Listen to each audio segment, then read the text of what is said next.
जय गुरु जी, जय गणेश जी। कल हमने जाना था गणेश पुराण के 8वें अध्याय के बारे में। आइए अब हम जानते हैं गणेश पुराण के 9वें अध्याय के बारे में, जिसमें कि शिव पार्वती संवाद वर्णन बताया गया है। शौनक बोले, हे सूत जी, हे प्रभु, आपने भगवान गणेश्वर के बड़े सुंदर सुंदर चरित्रों का पर प्रकाश डाला है। वस्तुतः यह चरित्र सुनाने में आप ही सामर्थ्य थे। हे दयामय, उनके और भी जो महत्वपूर्ण चरित्र हों उन्हें कहने की कृपा कीजिए। सूत जी ने प्रसन्न होकर कहा, हे शौनक, हे महाभाग, तुम धन्य हो जो गणेश्वर का चरित्र सुनते सुनते तुम्हारी तृप्ति ही नहीं होती। अब मैं तुम्हें इन्हीं से संबंधित एक अन्य कथा सुनाता हूँ। एक बार नारद जी सत्यलोक में गए थे। वहाँ उन्होंने लोक पितामह ब्रह्मा जी से पूछा था कि प्रभु, सर्वसुलभ उपासना किस देवता की है, अधिक कठिनाई भी ना हो और अभिष्टों की भी प्राप्ति हो जाए। ब्रह्मा जी बोले, देवऋषि, तुम्हारे जैसा ही प्रश्न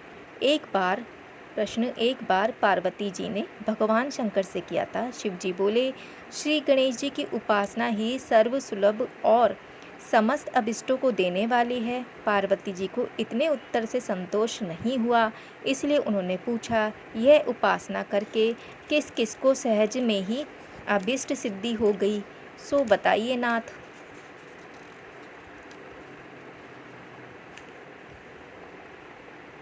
तब शिवजी ने उन्होंने सुदामा के वैभव संपन्न होने का वर्णन बताया। शिवजी बोले, हे प्रिय, द्वापर युग की बात है।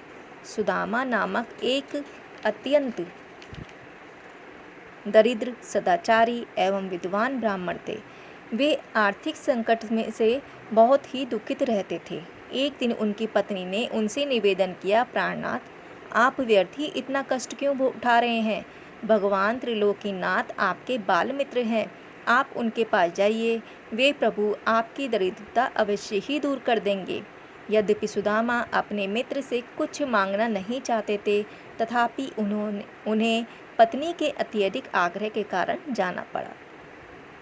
पत्नी ने थोड़े से चावल मैले चितड़े में बांधकर सौगात के रूप में उन्हें दे दिए। बेचारे सुदामा मार्ग पार करते हुए किसी प्रकार द्वारिकापुरी पहुँचे, किंतु राजभवन पर जो प्रहरी थे उन्होंने उन्हें घुसने नहीं दिया। बोले, बावला हुआ है क्या? वे राजेश्वर तेरे जैसे फटे हाल से कैसे मिलेंगे? सुदामा ने अपनी मित्रता की बात बताई तो वे हंसने लगे, किंतु बहुत आग्रह करने पर उन्हें दया आ गई। एक प्रहरी ने द्वारिकापति से जाकर कहा, प्रभु, कोई सुदामा नामक दरिद्र ब्राह्मण द्वार पर खड़ा है, वह मिलना चाहता है आपसे। सुदामा का नाम सुनते ही भगवान दौड़े आए द्वार पर और गले मिलकर अपने महल में ले गए अपने साथ। सभी प्रहरी अवाक देखते रह गए। राजभवन में सुदामा का बड़ा भव्य स्वागत हुआ। दोनों मित्र बड़े प्रेम से पुरानी बातें कर रहे थे।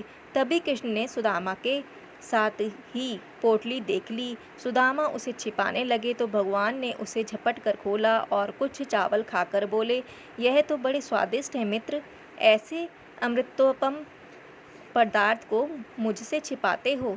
फिर कुशल प्रश्न हुआ दोनों ओर से। सुदामा ने सर्व कुशल बताते हुए अपनी दरिद्रता की बात कही, जिसे सुनकर श्री कृष्ण बोले, मित्र, तुम गणेश्वर की पूजा नहीं करते हो क्या? यदि उन प्रभु को प्रसन्न कर लो तो सभी कामनाएं पूर्ण हो जाएं। सुदामा ने पूछा, ये गणेश्वर कौन है? इनकी पूजा का विधान क्या है?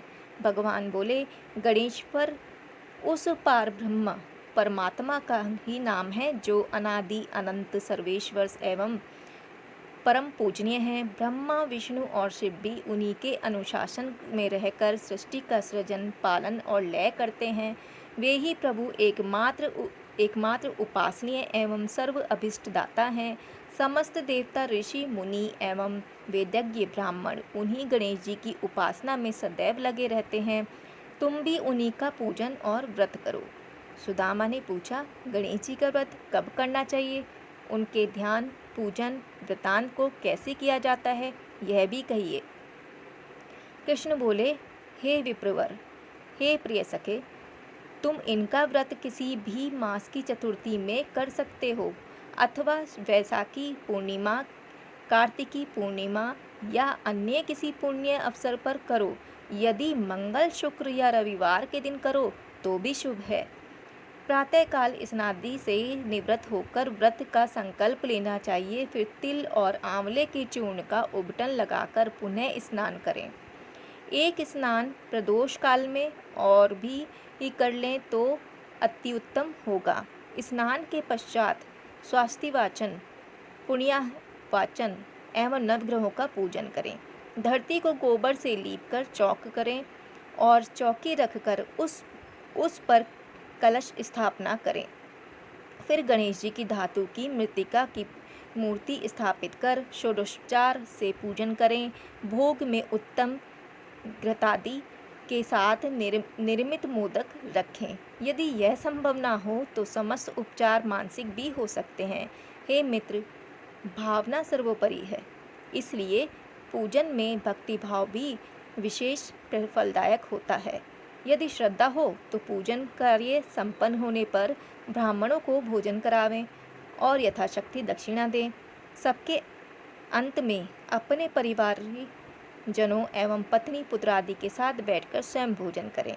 यह व्रत का विधान तुम्हें बता दिया है। सुदामा बोले, इस व्रत को पहले किसने किया था? श्री कृष्ण ने इसके उत्तर में कहा, एक बार प्रलय के पश्चात सृष्टि की उत्पत्ति होनी थी, परंतु ब्रह्मा जी को अनेक विघ्नों का सामना करना पड़ा। तब ब्रह्मा जी ने गणपति जी का ही पूजन किया और उनसे शक्ति प्राप्त करके सृष्टि रचना का कार्य संपन्न किया। हे सखे, मुझे भी दुष्ट दलन करके धर्म संस्थापनार्थ अवतार लेने की शक्ति उन्हीं गणाधीश्वर ने से प्राप्त हुई है। मैं तो प्रति शुक्रवार में गणेश जी का व्रत किया करता हूँ। यह सुनकर सुदामा के मन में बड़ी प्रसन्नता हुई और उन्होंने आयाचित वृद्धि से प्राप्त होने वाले द्रव्य से वहीं गणेश जी के पूजन का संकल्प किया और श्री कृष्ण के परामर्श से उन्हीं के साथ आराधन कर प्रसाद ग्रहण किया और फिर उन्होंने भगवान से घर जाने की अनुमति मांगी।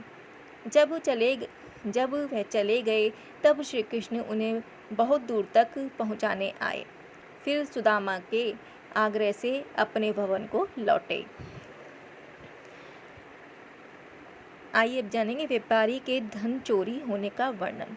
उधर सुदामा जी अपने घर को शीघ्रता से चल पड़े। तभी मार्ग में उनकी मणि नामक एक धनवान व्यापारी से भेंट हुई। रात्रि में सुदामा जहाँ ठहरे थे वहीं व्यापारी आ ठहरा, किंतु जब वह प्रगाढ़ निद्रा में था तब चोरों ने उसका सभी बहुमूल्य धन चुरा लिया।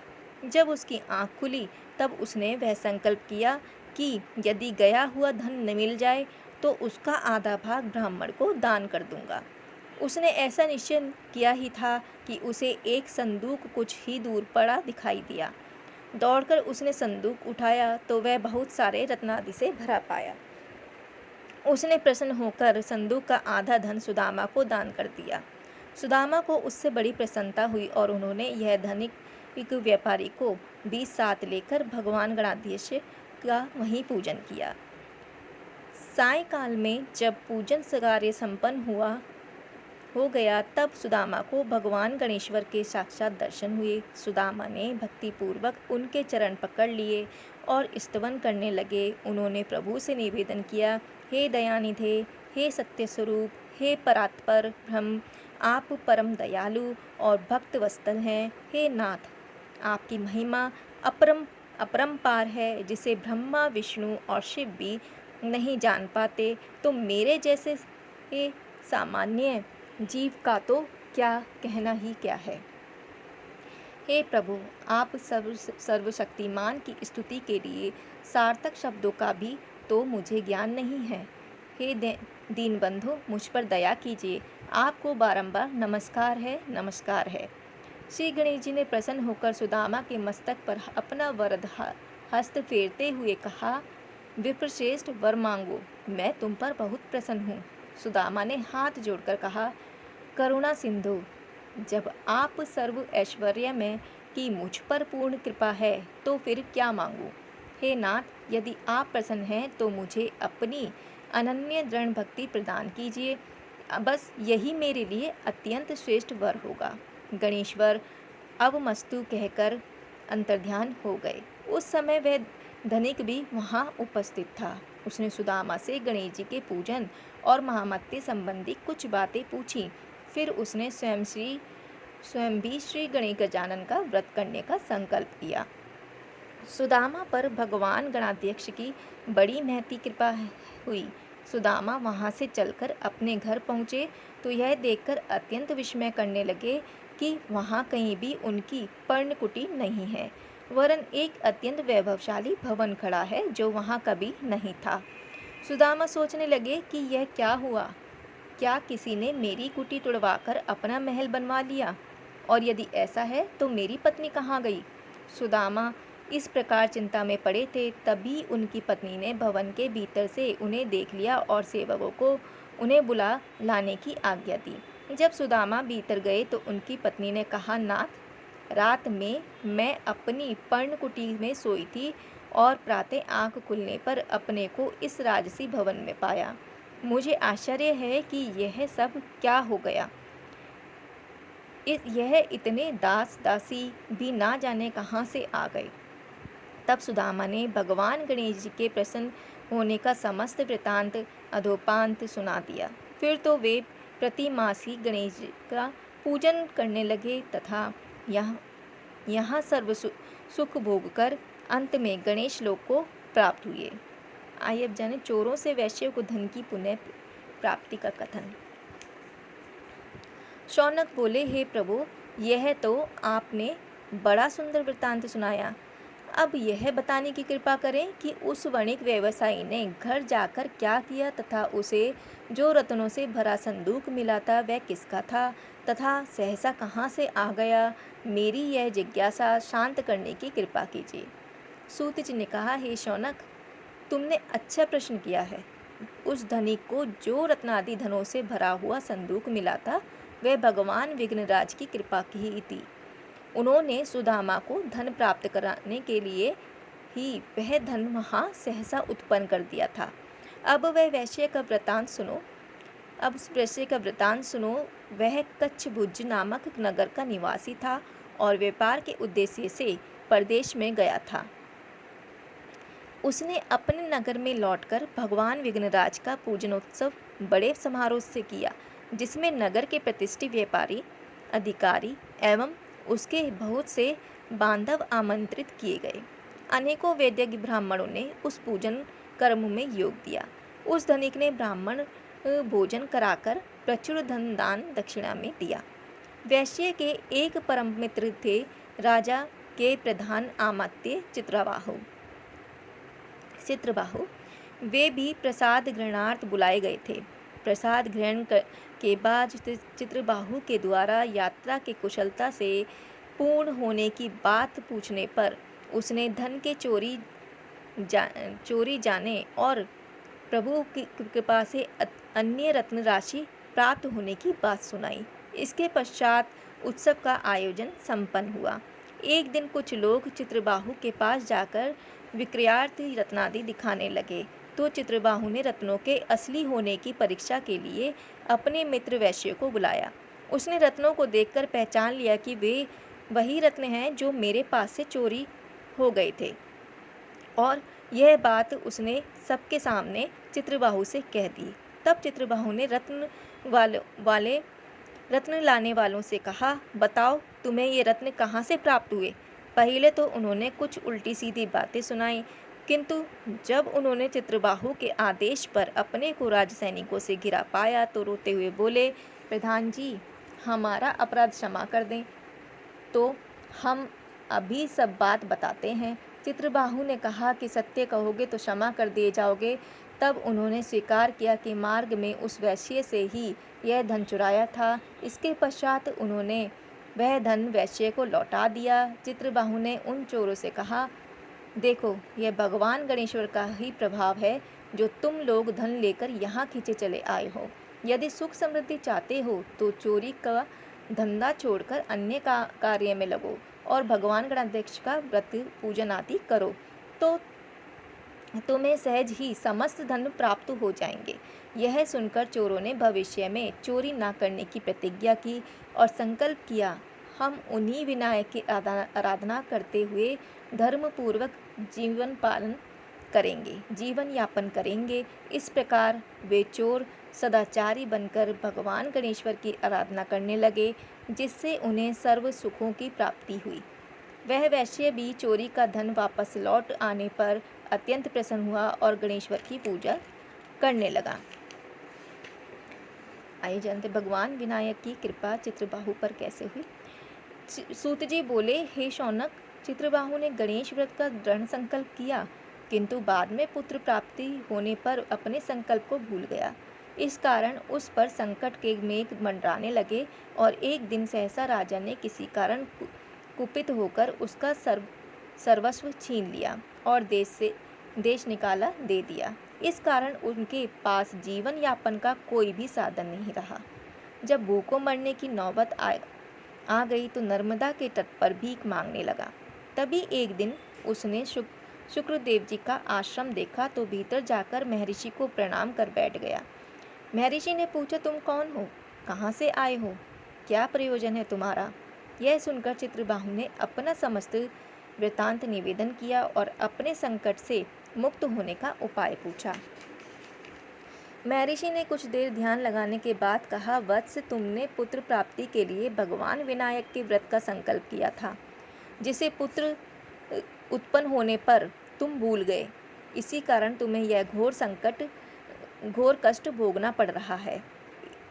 इस स्थिति में छुटकारा पाने के लिए उन्हीं भगवान विनायक का व्रत और पूजन करो, फिर तुम्हें कोई कष्ट नहीं रहेगा और तुम अपने पूर्व को भी पालोगे। हे शौनक, शुक्रदेव मुनि की बात सुनकर चित्रबाहु को अपनी भूल पर बड़ा पश्चाताप हुआ और उसने तुरंत ही विनायक भगवान के व्रत का संकल्प कर गणेश चतुर्थी के शुभ दिवस में गणेश जी का भक्तिभाव से पूजन किया, जिसके प्रभाव से उसे पूर्व पद और वैभव की शीघ्र प्राप्ति हो गई।